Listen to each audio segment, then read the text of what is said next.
If it's too loose, you're gonna have problems. You know, the guy she told you not to worry about, right? Look at the size difference. Now you'll notice that's a big hole, but we got the end cut off, so the tube's big too, right? Got to make sure it fits. If it's too loose, you're gonna have problems. Yeah, I don't think too many half-ton trucks have a sway bar that big. You want to look down in your funnel and make sure it's clean. That's a beefy sway bar. Got it, I was like, what the hell? But I already was committed. You know, the guy she told you not to worry about, right? You want to look down in your funnel and make sure it's clean. I reckon it's about an inch. You know, there's my finger. It's wider than that. So, look at the size difference. Now you'll notice that's a big hole, but we got the end cut off, so the tube's big too, right? Got to make sure it fits. Hey y'all, it's Rusty here. Time to change your oil on the Mazda, so we're gonna get to it. So the engine's already warmed up. I just drove the car not too long ago. Definitely still warm. I can feel the heat coming off of it. So I'm gonna go ahead and jack it up and get that oil filter off, and I got most of the stuff that I need here. I'm gonna grab a wrench for the drain plug. It's actually a bolt in this case, so we need a wrench to unscrew it. Okay, you'll notice I jacked the car up from one side only, and that's gonna facilitate the oil draining right on the other side. So now I'm going to go ahead and slip under there and work that drain plug loose, and then I'll move to the oil filter. All right, I'm gonna get under there and get that drain plug loose. Should be no problem, but you never know. Let's see, that sucker's kind of big actually. Maybe like a 19 millimeter, if I had to guess. But I just came in here with the crescent wrench like a boss. Okay. The rest should be able to be done by hand. Let me adjust the angle so you can see the oil pouring out if you're not going to be able to. I think you'll be able to. Remove the drain plug. Beautiful. Hot. Not so black oil.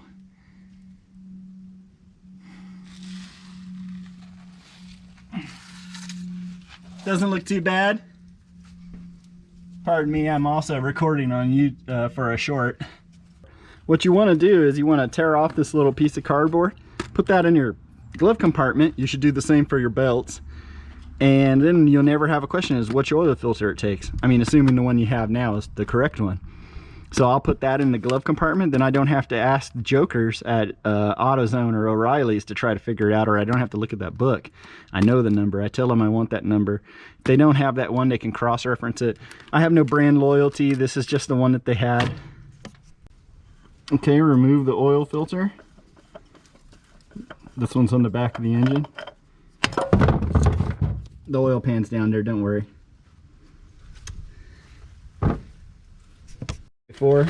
Just peel that off, put it in your glove box. Now we got the new oil filter.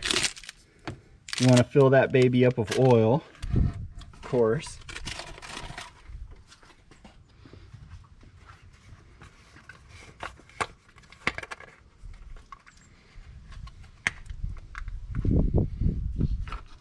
Let me see. You got to kind of like fill it up a little bit. And then you gotta wait for it to soak down. But honestly, if you get it half full, since this one is horizontally mounted, probably be okay.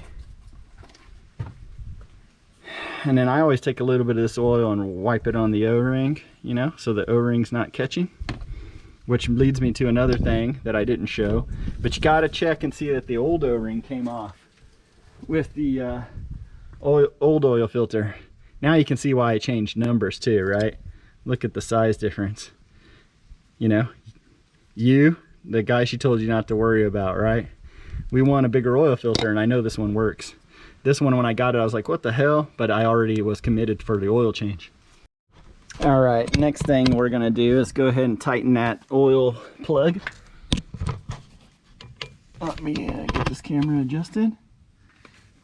Got the oil filter on.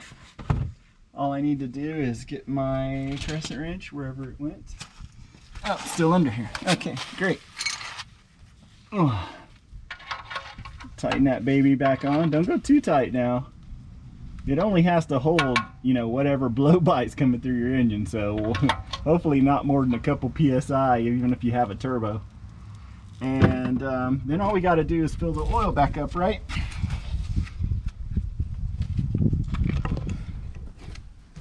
If you have a newer car, you're going to have to reset the engine code, but I do not. So I'm going to fill up a little bit of oil, and that's going to be it. Let me get my oil, funnel. You want to look down in your funnel and make sure it's clean. Now you'll notice that's a big hole, but we got the end cut off, so the tube's big too, right? Got to make sure it fits. If it's too loose, you're gonna have problems. I always shake my oil up. Now, I learned from a Project Farm YouTube channel, you know, if you don't shake the oil up, sometimes the additives and such are not mixed properly anymore. If you don't know how much oil your engine's supposed to take, you can, of course, pull that dipstick and be checking it, right? You know, it's going to be hard to tell with the brand new oil sometimes. Dang, these gloves are sticky. But it should read something. See, it reads low. We're going to fill that up, and then we're going to put this car on level ground and check the oil again. But I think this one takes about 4 quarts. I reckon I got about 3 in there right now. So let's see. Yeah, she's reading full. Now I'm going to get back under there and make sure that my oil filter's on tight. I did it from above.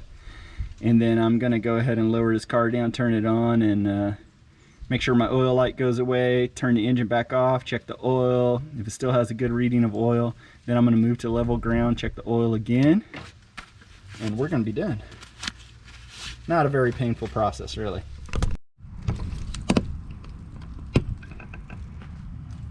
All right, we're coming down. Let's move our stuff so we don't drop anything on the ground. And lose it. Okay, move this. Had to try a couple different methods to get that oil filter off. Did that off camera. Has to not waste your time.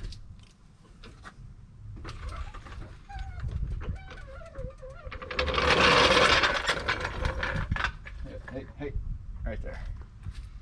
Okay, check my oil one more time. It's probably going to read full, but we're on a pretty good decline here. Yeah, we're reading full.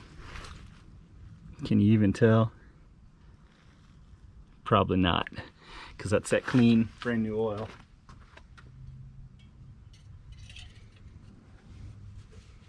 Okay, some of these engines won't run right unless you have the cap on the valve cover.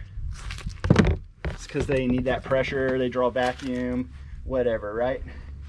Just know that your car might not run right if you don't put the cap back on.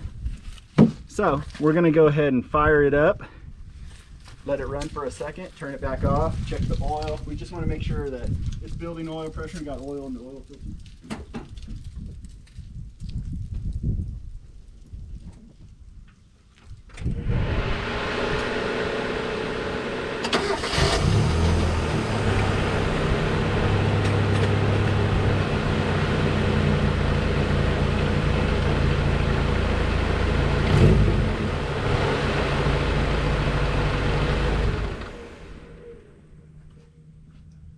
Okay, got a little bit of oil circulation happen.